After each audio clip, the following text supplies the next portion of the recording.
Before starting this video, I would like to request you all, please subscribe, share and like my channel. Thank you. A roadside stand, composed by Robert Frost. Let's have a look at the biography of the author Robert Frost. Robert Frost was born in 1874 and died in 1963. He is a highly acclaimed American poet of the 20th century. Robert Frost wrote of the characters, people, and landscapes. His poems are concerned with human tragedies and fear, his reactions to the complexities of life, and his ultimate acceptance of his burdens. Stopping by huts on a snowy evening, bridges, mending walls are a few of his well known poems. In this poem, A Roadside Strand, Frost presents the lives of poor deprived people with pitiless clarity and with the deepest sympathy and humanity. A road side stand इस कविता में Frost ने गरीब वंचित लोगों की जिंदगियों को दया, गहरी अनुभूति और मानवीयता के साथ प्रस्तुत किया है. Here the poet is asking to us, have you ever stopped at a roadside stand? क्या आप कभी किसी रोड साइड स्टैंड पे रुके हैं? What have you observed there? क्या आपने वहाँ पे क्या ऑब्जर्व किया, क्या देखा आपने? So let's have a start this video. The little old house was out with a little new shed in front at the edge of the road where the traffic is bad. A roadside stand that too pathetically pled, it would not be fair to say for a dole of bread, but for some of the money, the cash, whose flow supports the flower of cities from sinking and withering faint. Here, the occupant of the little old house have extended the shed in front around the edge of the road where the traffic passed by, though it would be unfair to state that the shack owners wanted a charity of bread, but to stop and buying something from the shack. Their deprived people long for the feeling of the currency circulation of which flourishes the city folks. यहाँ पे कवि कहता है कि एक छोटा घर एक नए छोटे शेड के साथ रोड के किनारे पर बना था, जहाँ से ट्रैफिक बहुत तेज़ी से आती जाती थी. एक रोड साइड स्टैंड जो इतना दयनीय रूप से आग्रह करता था. सो रोड साइड स्टैंड दयनीय रूप से आग्रह करता था का मतलब क्या हुआ कि उसमें बैठा दुकानदार कुछ खरीदने के लिए लोगों से रिक्वेस्ट कर रहा था. यहाँ यह कहना सही नहीं होगा, it is not fair to say कि वह एक रोटी का टुकड़ा मांग रहा था, परंतु कुछ पैसे मांग रहा था, वो भी नगद पैसे, वह पैसा जो शहर के फूलों को मुरझाने से बचाता है. इट्स मीन कि वह आदमी जो शहर के लोगों से अपने स्टैंड पर रुक कर थोड़ा पैसा खर्च करने के लिए आग्रह कर रहा था, वो जो लोग अपनी चमचमाती गाड़ियों से आते थे उनके पास या उस रास्ते से होकर गुजरते थे. So in this line, a roadside stand that too pathetically pled. So here the poet has used the poetic device personification. So roadside stand pathetically pled. Actually the roadside stand is not pathetically pled, but the person inside this shop, means the shopkeeper, of the roadside stand was pathetically pled. He was pleading for what? For purchasing something by the passers-by. वो कुछ लोगों से आग्रह कर रहा था कि वो उनसे कुछ खरीदें.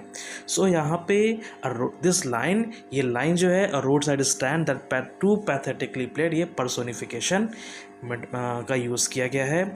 और इस लाइन में the flower of the city from sinking and withering faint, इस लाइन में फ्लावर ऑफ द सिटी, ये मेटाफर का यूज़ किया गया है. और इसमें फ्लावर ऑफ द सिटी किसे कहा गया है? फ्लावर ऑफ द सिटी जो शहर के लोग हैं, जो रिच पीपल हैं, उनको फ्लावर ऑफ द सिटी कहा गया है. Okay. The polished traffic passed with a mind ahead, और if ever aside a moment, then out of sorts at having the landscape marred with the artless paint of signs that with N turned wrong and S turned wrong. Offered for sale wild berries in wooden quarts, or crook-necked golden squash with silver warts. Or beauty rest in a beautiful mountain scene. You have the money, but if you want to be mean, why keep your money this costly and go along? Here the poet is saying, but unfortunately the refined traffic whizzed past. The mindful of the shack, or if by chance any stopped, it would be with a feeling of reproach that this blot on the picturesque landscape. They are very perturbed to see the unimpressive and toppled up signboards. The shack offered for sale wild berries in a wooden quart.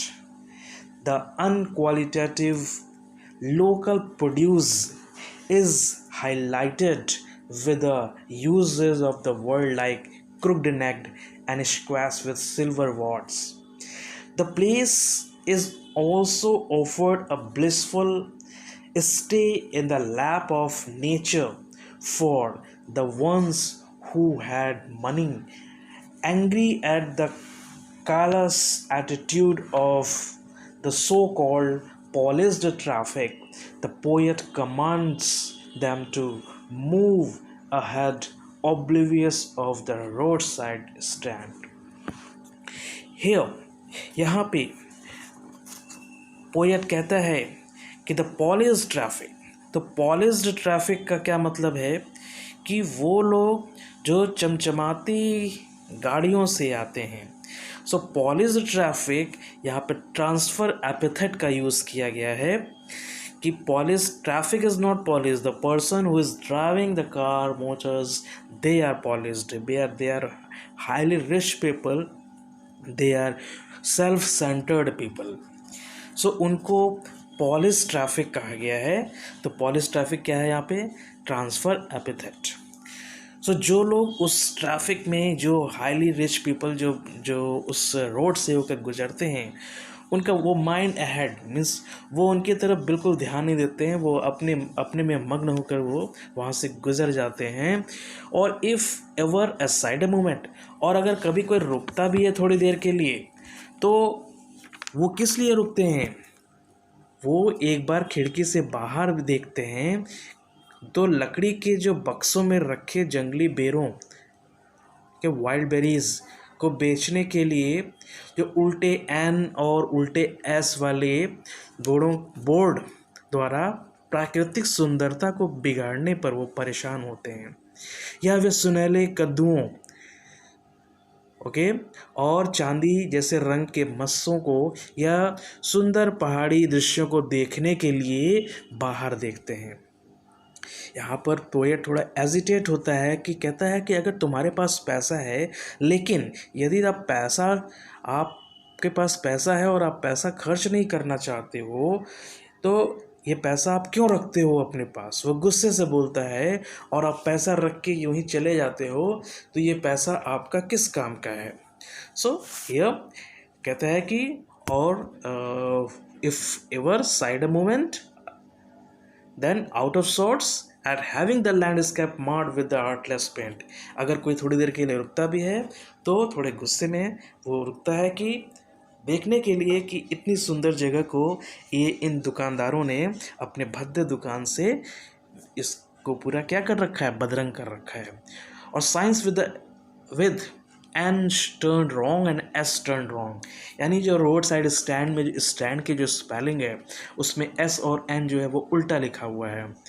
So offered for the sale wild berries, जो जंगली बेर वो बेच रहे हैं wooden quartz में, या crooked necked वाले गोल्डन स्क्वैश जो कद्दू हैं वो बेच रहे हैं, और वुडन क्वार्ट्स में सिल्वर वार्ट्स जिसमें ऐसी एक कद्दू जिसकी क्रुक्ड नेक होती है, यानी नेक जो होती है वो थोड़ी कर्व्ड होती है और उस पर कुछ उभार बने होते हैं, कुछ आउटफिट्स होते हैं, आउटग्रोथ्स होते हैं जिसको हम सिल्वर क्वार्ट्स कहते हैं।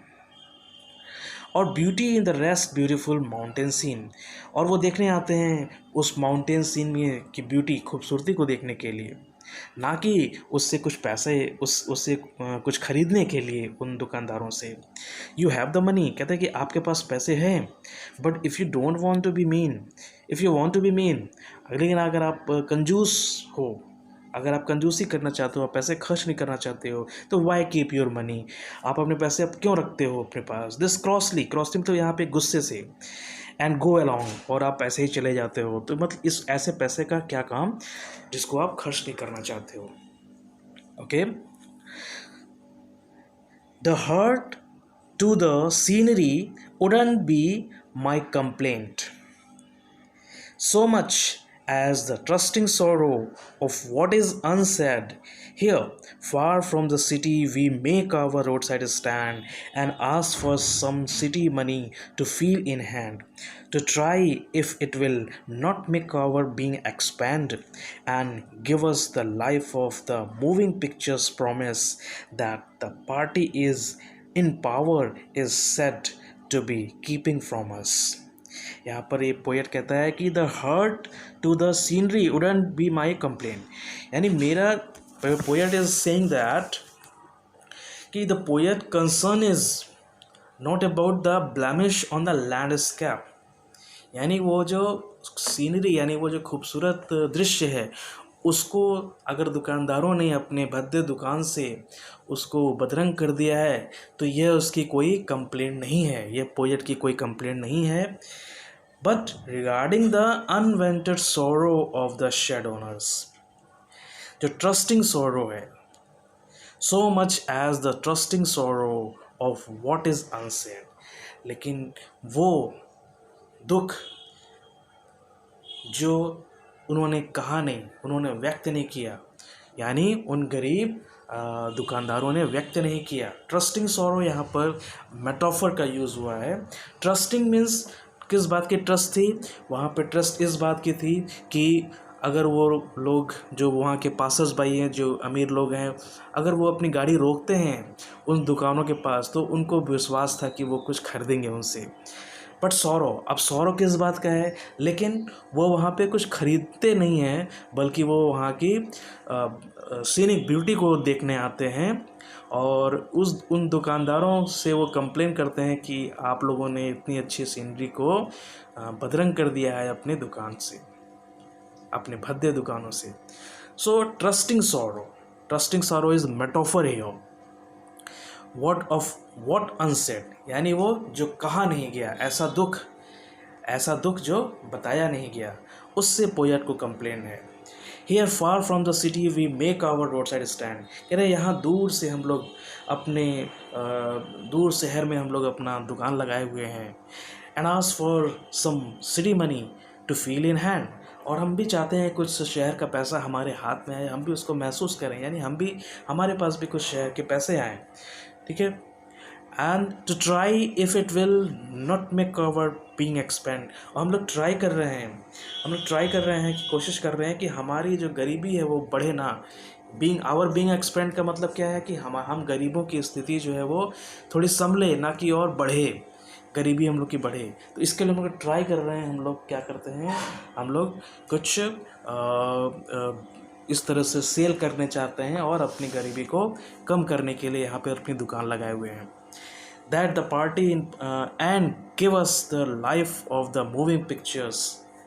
और जैसे कि मूविंग पिक्चर्स में यानी सिनेमाज में इस तरह के प्रोमिसेस जो लीडर्स और पॉलिटिकल लीडर्स और बहुत बड़े इंडस्ट्रियलिस्ट और भी बहुत सारे लोग जो बड़े बड़े आदमी होते हैं वो गरीबों से जो वादा करते हैं कि हम आपके लाइफ को बदल देंगे, हमें आप वोट दें और हम आपकी ज़िंदगी को बिल्कुल चेंज कर देंगे, हम आपके लिए आपको नौकरी देंगे, आपके लिए घर बनवाएंगे, इस तरह के बहुत सारी प्रोमिसेस करते हैं. ऐसे ही प्रोमिसेस उनको भी की गई थी. That the party in power is set to be keeping from us. और जब वैसे लोग जो उनसे प्रोमिसेस करते हैं वो पावर में आ जाते हैं, वो पार्टी जब पावर में आ जाती है, वो जब गवर्नमेंट बना लेते हैं तो वो उनको भूल जाते हैं, वो अपनी प्रोमिसेस को भूल जाते हैं, वो अपनी प्रोमिसेस को निभाते नहीं हैं और उनकी तरफ वो झांकने भी नहीं आते हैं. So like this trusting sorrow is metaphor here, and abolish traffic is transfer epithet, and the flower of the city from the sinking and the weathering fan, this is also metaphor. The roadside stand that too pathetically played, this is personification. Thank you. The next para in my next video. Thanks for watching, and please share, subscribe and like my video. Thank you.